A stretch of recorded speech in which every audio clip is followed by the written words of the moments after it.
Kabajamtootaa fi hordoftoota keenya baga nagaan dhuftan jechaa odeeffannoo guyyaa irraa qabanne dursuun mataa odeeffannoo keenyaatiin isiniif eegalla. Odeeffannoo keenya kan jalqabaatiin gatiin bunaa addunyaa gadi bu'aa jira jechuun Itoophiyaan Coffee and Tea Authority'n dhiyeessitootaaf akeekkachiisa dabarse. Waraanni bilisummaa Oromoo gabaasa Amnesty International mormuun hanqina qorannoo cimaa qaba jechuun ibse. Aanaa Amuruu keessatti walitti bu'iinsa hamaa hidhattoonni faannoo mana uummataa gubuu fi namoota ajjeesaa jira jedhame. Kabaja International Women's Day Oromoo Liberation Front dubartoota qabsaa'otaaf kabaja kennuu fi gabaase. Godina Gujii keessatti barattuun umurii waggaa 16 butamtee hoogganaan waajjira mootummaa shakkamaa ta'ee himannaa maatii dhorkuun dhaga'ame. Filannoo marsaa 7ffaa bara 2026 godinaalee hedduutti galmeen filannoo eegalamuun isaa ibsame. Filannoo waliigalaa marsaa 7ffaan kaadhimamtoonni 10,000 ol galmaan jechuu National Election Board of Itoophiyaan beeksise. Odeeffannoo keenya biyya alaatiin ammoo United Arab Emirates misaa'eloota 15 fi diroonii 119 qolanne jechuun haleellaan Iraan itti fufee jedhame. Odeeffannoo keenya irraa yoo ta'u kanneen chaanala kanaaf haaraa taatan subscribe gochuun nu waliin turaa jecha odeeffannoon keenya kunooti.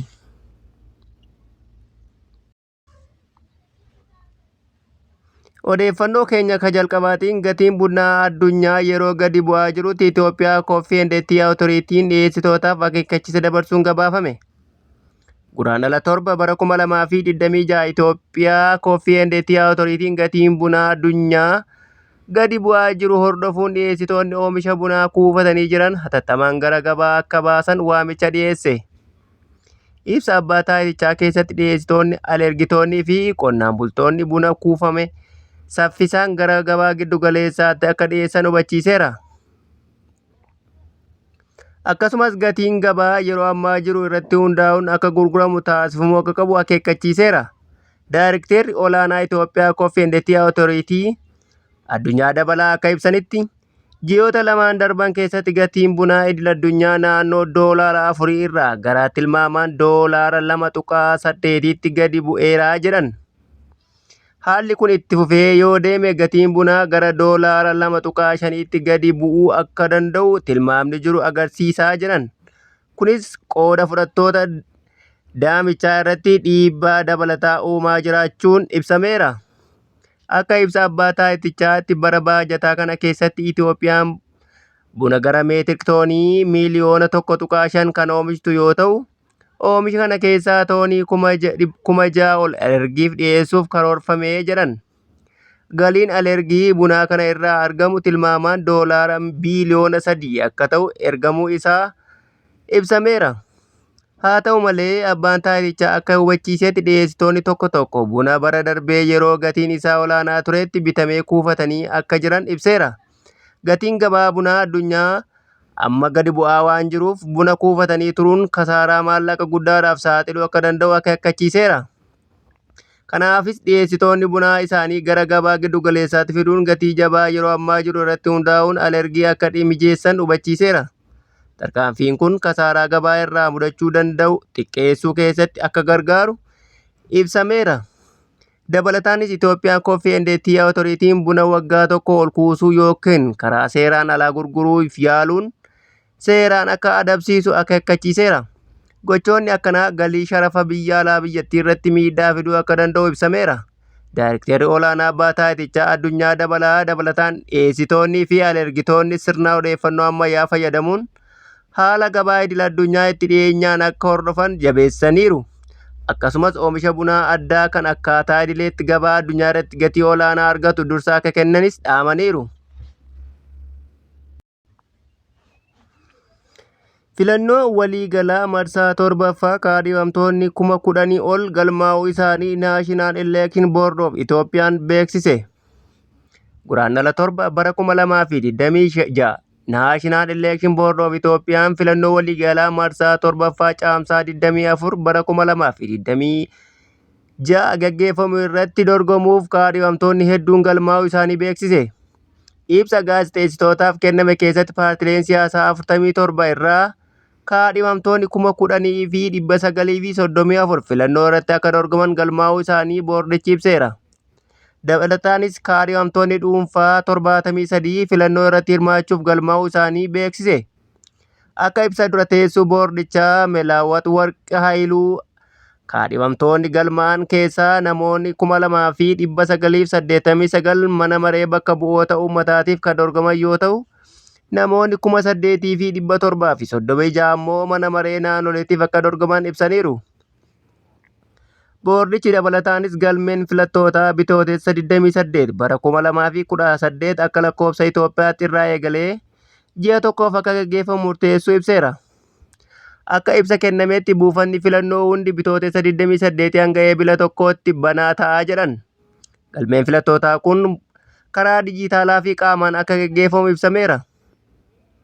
Lammiileen tajaajila moobaayilaa Mirsaayee jedhamu fayyadamuun dijitaalaan galmaa'uu akka danda'an, namoonni tajaajila dijitaalaa hin fayyadamne ammoo qaamaan buufata filannootti argamuun galmaa'uu akka danda'an boordichi beeksiseera.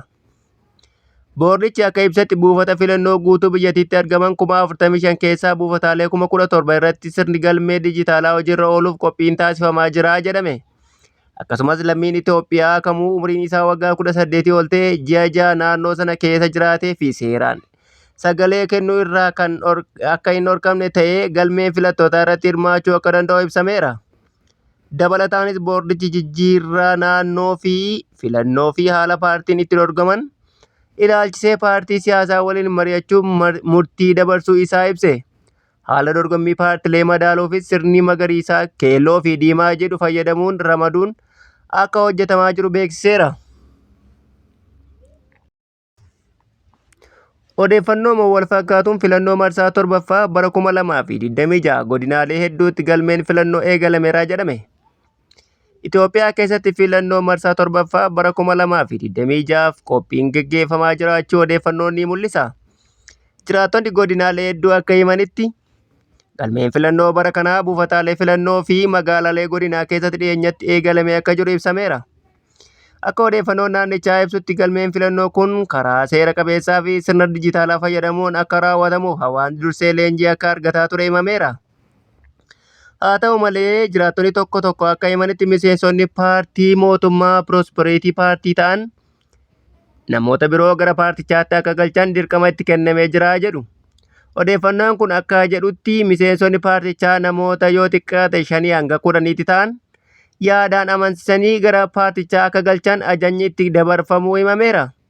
Akka jiraattonni ibsanitti tarkaanfiin kun filannoo dhufuuf deeggartoota paartichaa dabaluuf kan kaayeffate ta'uu mala jechuun yaaddoo ka'eera.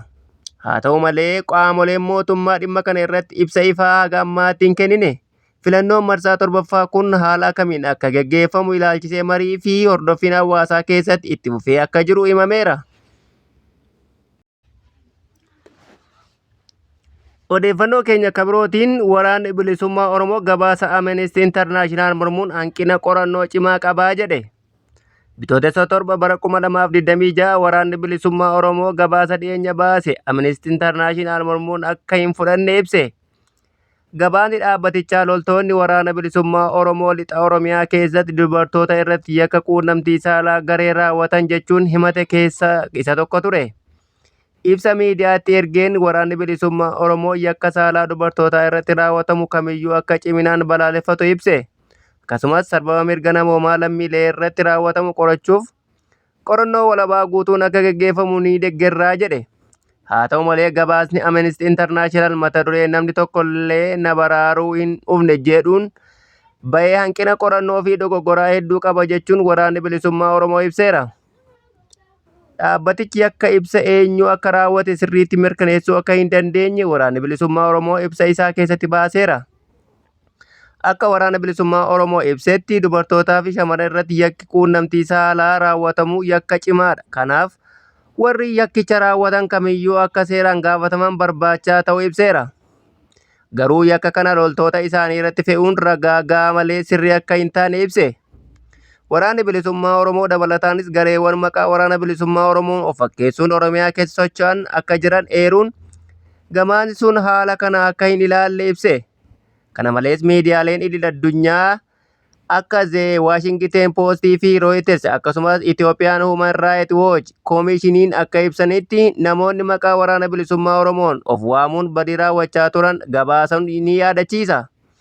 Gabaasni kun afgaaffii fageenya irraa karaa marsariitii iccitii qabuun gaggeeffame irratti kan hundaa'e ta'uu dhaabbatichi ibse.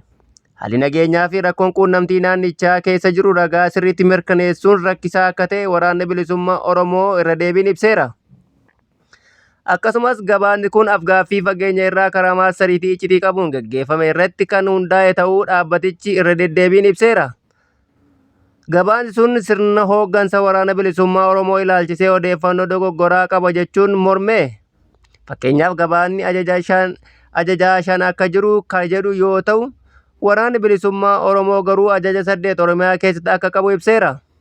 Gama biraatiin waraanni bilisummaa Oromoo gabaasni Amnesty International badii humnoota mootummaa raawwatan xiyyeeffannoo keessa akka hin galchine itti dabaluun ibseera.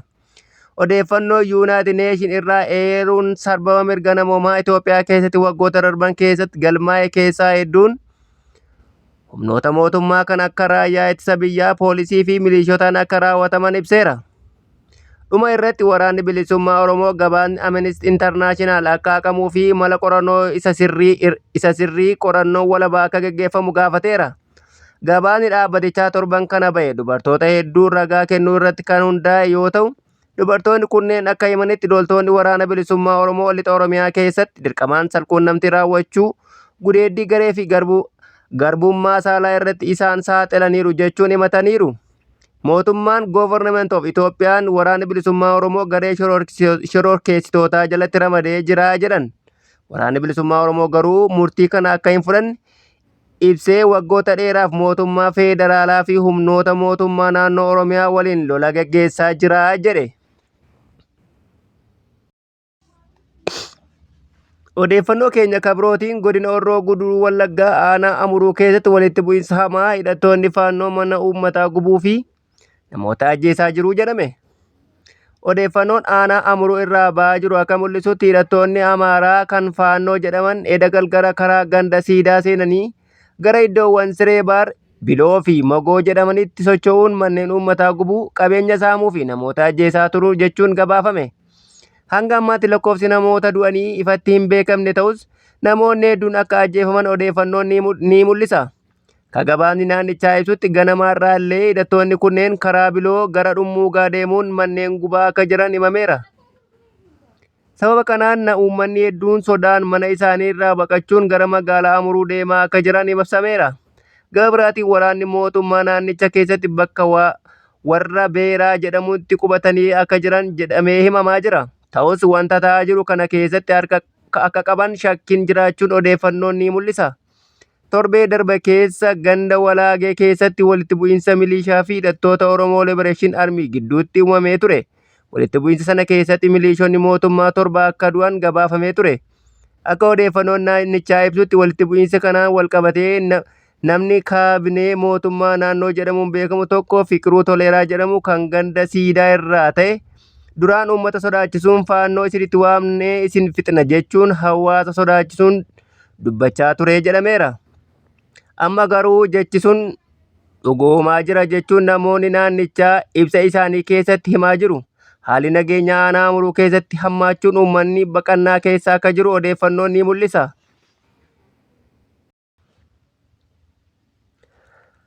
Kabaja International Women's Day Oromoo Liberation Frontiin dubartoota qabsaa'otaaf kabajaa fi safuu fi safeeffata qabaniif sirna uwwisaa geggeesse.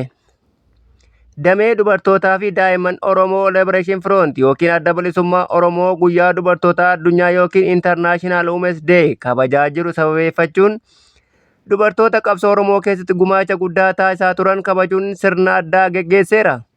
Sirna kana keessatti artisti Inflesh Qannoo fi aadde Olaantuu Gammachuu haadha warraa artisti Zarihuun Wadaajoo kabaja guyyaa dubartootaa kana irratti argamuun gumaacha qabsoo Oromoo keessatti taasisaa turanii fi itti jiran jechuun galateeffataniiru. Dhaabbatichi hojii fi qabsaa'ota dubartootaa kanaaf galata ibsuun gaabii itti uwwisuun kabaja isaanii mul'iseera. Sirna kabajaa kun har'a waajjira Oromoo Liberation Front kan Gullallee keessatti argamutti raawwatamuu ibsameera. Sirnicha irratti miseensonnii fi deeggartoonni dhaabbatichaa akkasumas dubartoonni qabsaa'otaa hedduun hirmaataniiru. Sagantaan kun gahee dubartoonni qabsoo fi hawaasa keessatti qaban yaadachiisuun gumaacha isaanii kabajuuf akka itti fufamu ibsameera. Godina Gujii keessatti barattuun umurii waggaa 16 butamuun hoogganaa waajjira mootummaatiin akka ta'e gabaafame. Godina Gujii keessatti barattuun kutaa salgaffaa umurii waggaa 16 taate tokko humnaan butamtee geeffamuu odeeffannoon dhaga'ameera. Intalli kun dhalattuu aanaa Gooroo Doolaa yoo taatu yeroo sana magaalaa Doolaa Waayyuu keessatti obboleettii ishee waliin mana kireeffatanii barachaa turte jedhame. Guyyaa tokko suuqii otoo deemtuu namoonni hedduun ukkaamsanii konkolaataan fuudhanii aanaa Sabbaa Boruutti geessanii jedhame.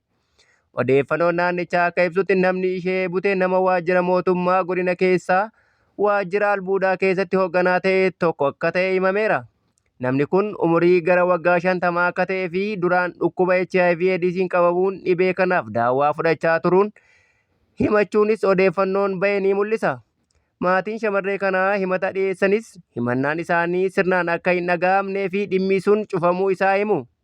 Abbootiin gadaa naannichaa kan akka Mo'ee Bokkoo gocha butii humnaa jedhu ciminaan balaaleffachuu gochi akkasii seeraan aadaa fi amantiin akka hin fudhatamne ibsaniiru. Butiin dubartii fedhii ishee malee raawwatamuu yakka guddaa ta'uu fi mirga dubartootaa fi daa'immanii sarbuun isaa ibsameera. Hawaasni mootummaa fi qaamoleen hawaasaa hundi gocha kana dhabsiisuuf akka waliin hojjetan waamicha dhiyaateera.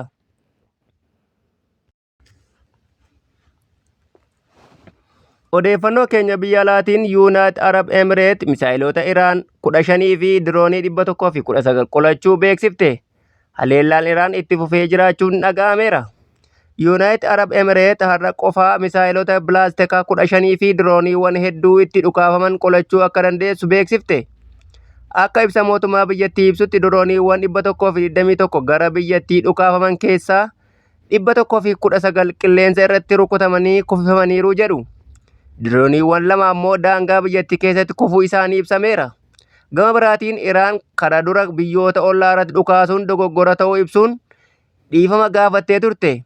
Pireezidaantiin biyyattii Maasood Pezeshkian kana booda loltoonni keenya akka ollaatti hin dhiisne ajajni kennameera jechuun ibsaniiru. Haa ta'u malee Iraan haleellaa dhaabuun akka hin jirre ibsameera. Akka pireezidaantii Maasood Pezeshkian jedhanitti yoo buufataaleen waraanaa Yuunaayitid Isteet baha giddu galeessaa keessatti argaman irratti haleellaan irratti gaggeeffame Iraan tarkaanfii deebii itti fufuu akka dandeessu akeekkachiisteetti. Torban kana keessatti Iraan haleellaa biyyoota naannoo galoo galaanaa irratti gaggeessaa jirtu keessaa Yuunaayitid Arab Emireet irratti addumatti xiyyeeffachuun ibsameera. Hanga ammaatti haleellaa kanaan Yuunaayitid Arab Emireet keessatti namoonni 3 du'uu isaanii, namoonni 112 ammoo madaa'uu isaanii gabaasni mootummaa biyyattii ni mul'isa. Kabajamtootaa fi hordoftoota keenya odeeffannoo har'aaf qopheeffanne kana gammaa ture. Hanga odeeffannoo biroo walitti deebinutti nagaan nuuf tura.